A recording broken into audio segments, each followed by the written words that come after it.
இன்றைக்கி நம்ம மாங்காய் ஊறுகாய் எப்படி செய்கிறதுன்னு பார்க்க போகிறோம். 6 மாதம் ஆனாலுமே இந்த மாங்காய் ஊறுகாய் கெட்டு போகாதுங்க. அவ்வளோ ஒரு அருமையான டேஸ்ட்டாக இருக்கும். இந்த மாங்காய் ஊறுகாய் நீங்கள் சூடான சாதத்தில் போட்டு கூட பிரட்டி சாப்பிடலாம். ரொம்பவே டேஸ்ட்டாக இருக்கும். ஹலோ ஃப்ரெண்ட்ஸ், வெல்கம் டு சமையல் டிலைட்.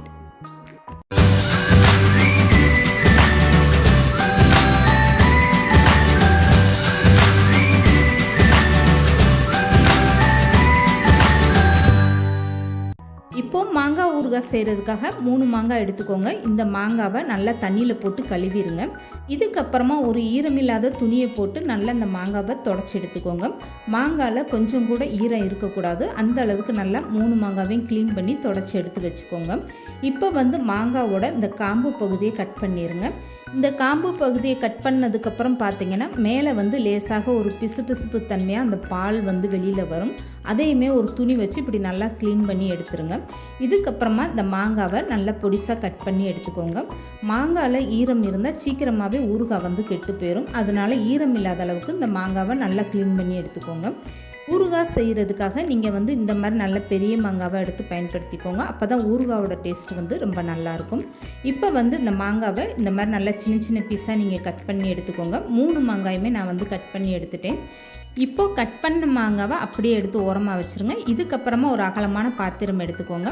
இதில் 3 ஸ்பூன் அளவுக்கு வெந்தயம் சேர்த்துக்கோங்க. ஸ்டவ்வை மீடியமாக வச்சுட்டு 3 ஸ்பூன் வெந்தயம் சேர்த்துக்கோங்க. இது கூடவே இந்த மாதிரி சின்ன கட்டி பெருங்காயம் 6 பீஸ் சேர்த்துக்கோங்க. இந்த ரெண்டுமே சேர்ந்து நல்லா பொரிஞ்சு வர வரைக்கும் இந்த மாதிரி நல்லா வறுத்து விட்டுருங்க. இப்போ வெந்தயம் பெருங்காயம் சேர்ந்து நல்லா பொரிஞ்சு வந்ததுமே இது கூட 3 ஸ்பூன் அளவுக்கு கடுகு உளுந்து சேர்த்துக்கோங்க. உங்ககிட்ட உளுந்து சேர்க்காத கடுகு இருந்தால் அதை சேர்த்துக்கோங்க. என்கிட்ட உளுந்து சேர்த்த கடுகு இருந்தனால நான் அப்படியே சேர்த்துக்கிட்டேன். உளுந்தம்பருப்பும் நல்லா வறுப்பட்டு வரும்போது உங்களுக்கு ஊறுகாயோட மனம் ரொம்பவே நல்லாயிருக்கும். இப்போ கடுகு உளுந்தம்பருப்பும் நல்லா பொரிஞ்சதுக்கப்புறமா 50 கிராம் அளவுக்கு மிளகாய் வத்தல் சேர்த்துக்கோங்க.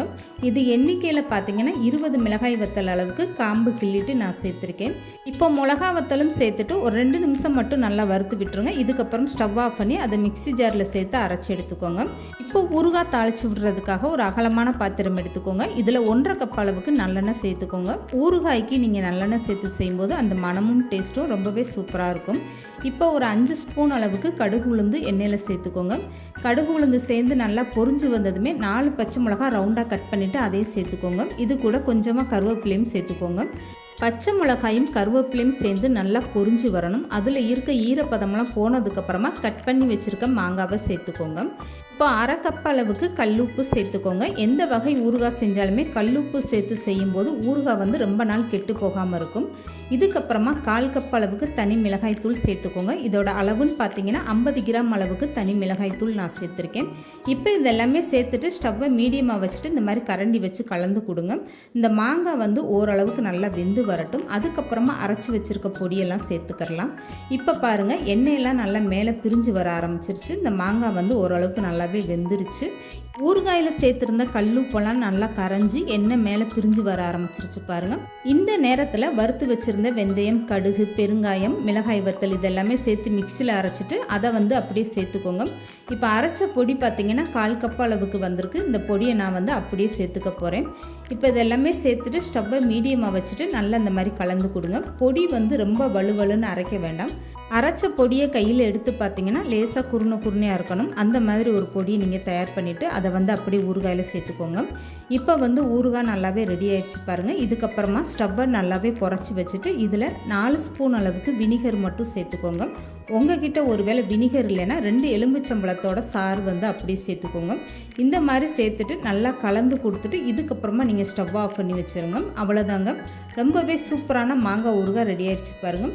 மாங்காய் ஊறுகாயில் இந்த மாதிரி நீங்கள் வினிகர் சேர்த்து செய்யும்போது இந்த மாங்காய் ஊறுகாய் 6 மாதத்துலேருந்து 7 மாதம் ஆனாலுமே நீங்கள் வெளியில் வச்சுருந்து சாப்பிட்லாம், கெட்டே போகாது. இப்போ இந்த மாங்காய் ஊறுகாய் நல்லா ஆறுனதுக்கப்புறமா ஒரு ஈரம் இல்லாத டப்பாவில் எடுத்து வச்சுக்கோங்க. அவ்வளோதாங்க, ரொம்பவே சூப்பரான மாங்காய் ஊறுகாய் ரெடி ஆயிடுச்சு பாருங்கள். இந்த மாங்காய் ஊறுகாய் நீங்கள் ஸ்பூன் போட்டு எடுக்கும் போதுமே ஸ்பூனில் ஈரம் இல்லாத அளவுக்கு தொடச்சிட்டு இந்த மாதிரி எடுத்து வச்சுக்கோங்க.